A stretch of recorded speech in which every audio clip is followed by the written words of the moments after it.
అమ్మవారి శతకాలు ఇక్కడికి విజయఉన్నాయి. ఇప్పటికీ అక్కడ ఆనవాయితీ ప్రకారంగా ముందుగా అక్కడ మాట్లాడిన దేవాలయం అమ్మవారి దగ్గర ముందుగా బయలుదేరుతుంది. ఏనుగు అమ్మాయి మీద ఆ తదనంతరం మనము పేట వచ్చాలమ్మ. ఆ తదనంతరం విరాళం మండి నుంచి మహంకాళేశ్వర దేవాలయం విరాళం మండి నుంచి అమ్మవారి గడ్డ ఊరేగింపు ఉంటుంది.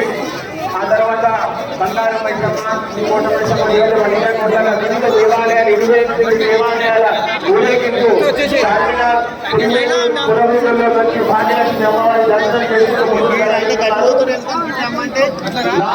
చివరిగా ఆనవాయితీ ప్రకారంగా ఈ ఊరేగింపు పరిసమాప్తి సింహవాహిని అమ్మవారి గడ్డ ఊరేగింపుతో పరిసమాప్తి అవుతుంది. లాస్ట్ లో సింహవాహిని అమ్మవారి గడ్డ ఇక్కడికి చేరుకుంటుంది.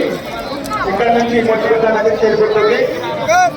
భక్తులకు విన్నపంటే ఈ ఆలయ నిర్వాహకులు తెలంగాణ సంస్కృతి సంప్రదాయాలకు సంబంధించిన ఆధ్యాత్మిక చింతన, దైవభక్తి, దేశభక్తి పెంపొందించేలా ఎన్నో వివిధ రకాల శకటాలు ఇక్కడ మనకు తిరిగి